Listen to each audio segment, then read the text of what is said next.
What's up, guys? Welcome back to my channel. So I just finished watching episode 1 of Secret Invasion. You guys will see my reaction under my YouTube memberships. If you're new here and you do not know what that is, I've got a few special perks for members only over there. You get to see reactions from all the shows I watch, any movies I watch, all of my uncut try not to laughs. You get priority replies from me, special polls and live streams. So those are 2 levels over there. Level 1 is for $2.99 and level 2 is for $4.99, and the $4.99 you get everything that level 1 has. So go over there and check that out. Now, I may not understand everything that's going on here, but I did pick up on a few things. So there is, of course, nobody's safe. Nobody is safe. This episode clearly has made that very clear. You can't trust nobody, and nobody is safe. So I wasn't quite sure how I was going to understand this, but I'm going to try. So in this first episode, we see that there is a plan for some explosives to go off, and you know, the first interaction we see is one of the scrolls, that's what you call them, and the other guy, I think he's an agent. Well, they're both agents, but anyway, so he entrusts him with this device that shows what's being planned or what's going to happen. So he gave it to him because he can't trust anybody, but as soon as he looked at him with the device in his hand, he like automatically knew that he wasn't going to be able to trust him. So he tried to take him down. He ran away with it. Then, of course, there was some guy, some Russian dude who was chasing after him to the point where he jumped off of a roof, hit his head, went down. He wasn't, of course, who he appeared to be. But then the guy that was chasing him ended up to be one of the agents that works with Nick Fury. So there was that. And then Nick Fury ends up coming back to Earth. So they're all kind of like, everyone that he's encountering, he's usually quick on his feet.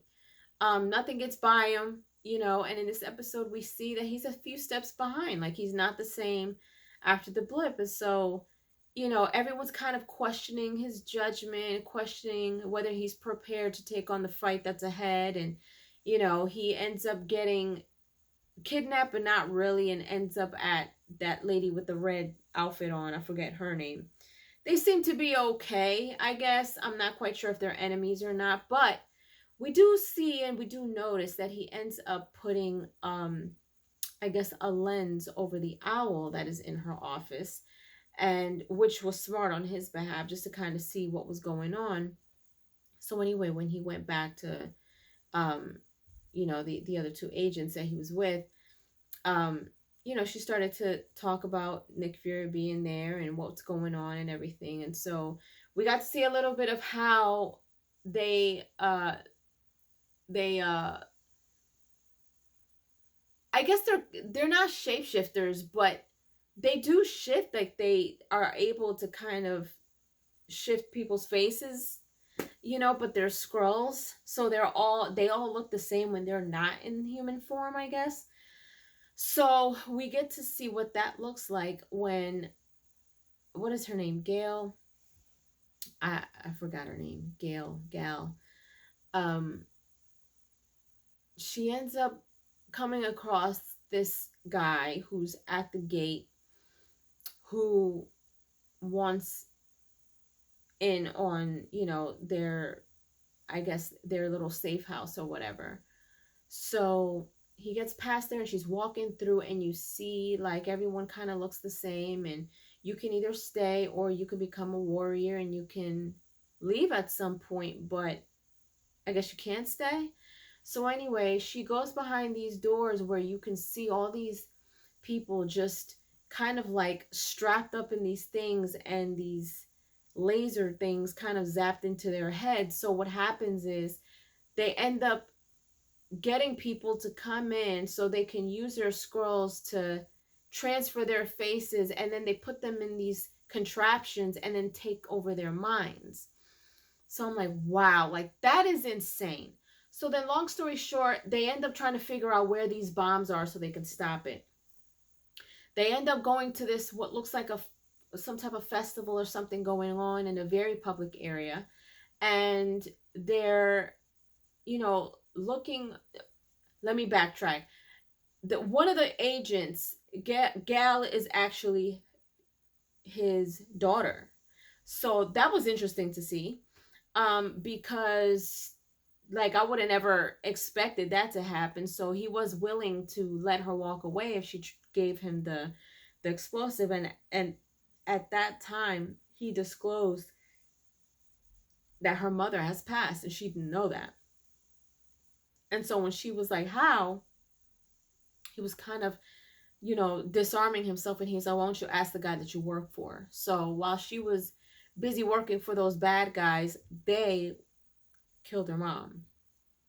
I think we'll maybe get more of that later on. I don't know. But anyway, so she ends up telling him later on, where the bombs are, how many people are going to be carrying them. So he reports back to Nick Fury and the other chick. So they end up posted up in different areas in this festival or whatever. So they're the girl marked the 2 bags with some type of infrared markers so they can kind of see it, but nobody else can. So they missed the drop while she was on her way to give them to different people.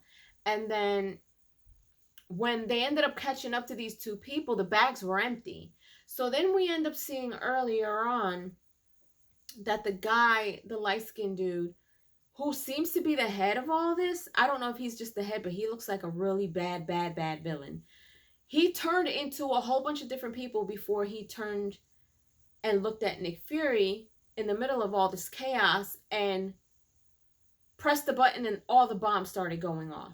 So in the midst of the chaos, one of them turned into Nick Fury, one of the Skrulls, and ended up shooting the chick that's part of Nick Fury's little clique or whatever. And he ended up trying to find the real Nick Fury, tried to find the other guy, and it was actually the light-skinned dude. So he went away, and then he ended up running to, the girl the chick who, I keep forgetting her name, the other agent. And she's kind of like, like she thinks it was really him that shot him, and she died. And I was like, wow, like I didn't expect that to happen in the first episode. Now, I'm sure there's some stuff that I may have missed in this first episode. I'm definitely going to look back and check out a few videos to see what Easter eggs I missed, maybe the breakdown, so I can get a better understanding. But if you guys can enlighten me, definitely make sure you comment down below. Let me know if you enjoyed my review. Let me know what you guys think of the first episode. What did you guys think if you guys watched it yesterday? And anything that you think that I may have missed that I should have picked up on, so that way I can kind of, prepare myself for the second episode. But definitely leave your comments down below. I appreciate it. And if you haven't done so, subscribe to my channel, hit like, share. Don't forget to hit the notification bell so you guys can get notified whenever I pop up on your feed. I'll see you guys later. Toodles!